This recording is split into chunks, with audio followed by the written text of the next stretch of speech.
হে ৰুদ্ৰদেব, আপোনালোক সকলো আজি মিলিত হৈছে এক মহান উদ্দেশ্যৰ হেতু। মূল উদ্দেশ্য হ'ল পৃথিৱীত সৃষ্টিৰ পাতনি মেলা কাৰ্যভাৰ গ্ৰহণ কৰাৰ। প্ৰয়োজন হ'লে লক্ষ্মীও এই কাৰ্যত সহায় কৰিব লাগিব। অপাৰ মহিমা আপোনাৰ অনন্ত লীলা, ইয়াত কোনে কি তত্ত্ব পাব? তথাপিতো আপোনাৰ আদেশ পালে যাব পাৰোঁ নিজ কাৰ্য গ্ৰহণৰ বাবে।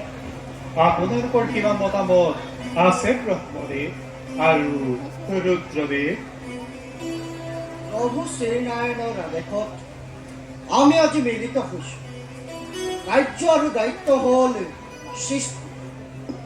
সেই আদেশ লৈ পৃথিৱীত মানৱ, দানৱ, পশু, কীট পতংগ, গছ তৰু তৃণ আদি চাৰিবিধ জীৱৰ সৃষ্টি কৰা হৈছে। প্ৰভু বিষ্ণুৰ পালিত আৰু আশ্ৰিত হৈ জীৱই জীৱনকাল অতিবাহিত কৰিছে। মাত্ৰ সামান্য সময় পালেই মানৱ দানৱকে পৃথিৱী কপোৱা হুংকাৰ তুলি নিজকেই প্ৰধান বুলি দেখুৱাব খোজে, নহয়নে ৰুদ্ৰদেৱ? সঁচা কথা সৃষ্টিকৰ, আপোনাৰ দায়িত্ব আৰু আচৰণে আমাকো চমকিত কৰি তুলিছে। পৃথিৱীৰ প্ৰতিটো প্ৰাণীৰ অন্তৰত সমানে বোধহয় জ্ঞান দান কৰা নহ'ল নেকি? ইয়াৰ উত্তৰ দেৱকী নাৰদে দিয়ে। দেৱৰ্ষী হৰিত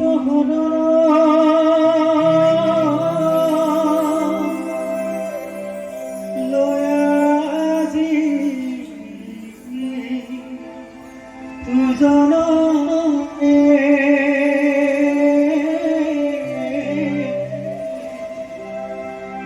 হৰিত সদী শ্ৰবণ কীৰ্তন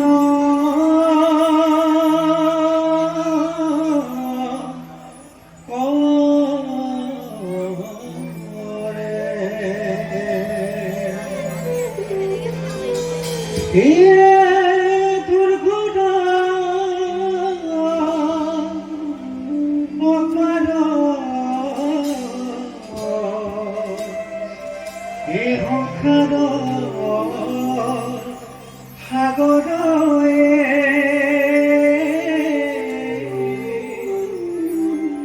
ইটোৰ হাজনে প্ৰিয় প্ৰয়াস কৰে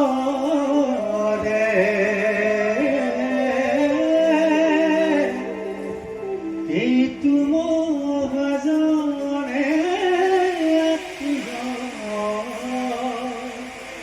প্ৰয়াস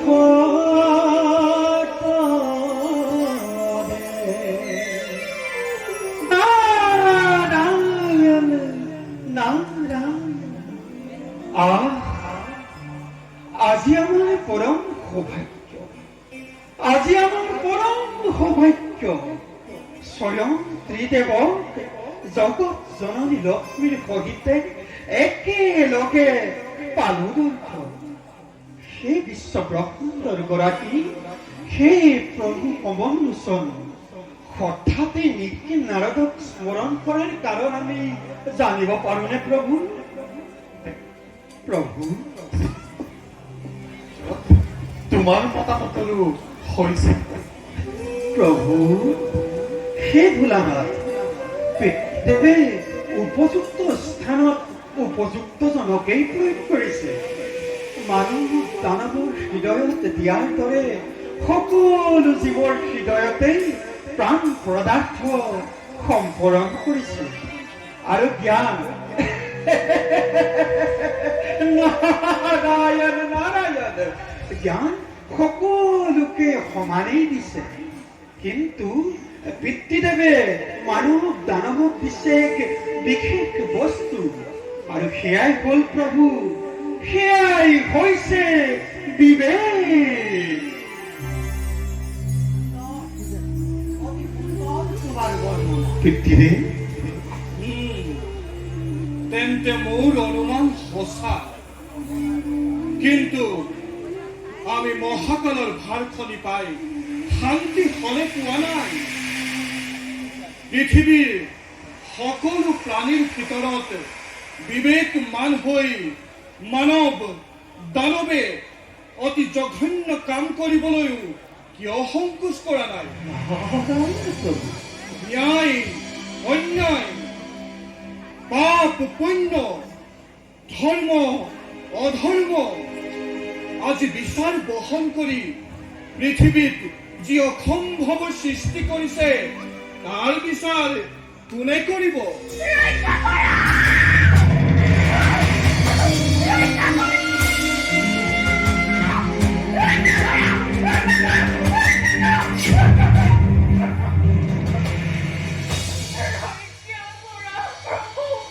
ৰক্ষা কৰা, নহ'লে নহ'লে নহ'লে সৃষ্টি ৰখা, নহ'লে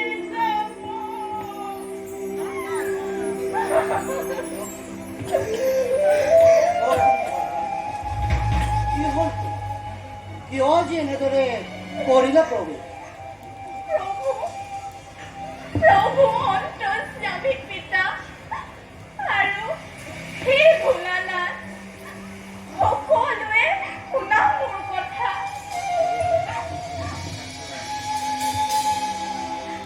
বসুমতী নাম মোৰ, নীৰৱে কৰি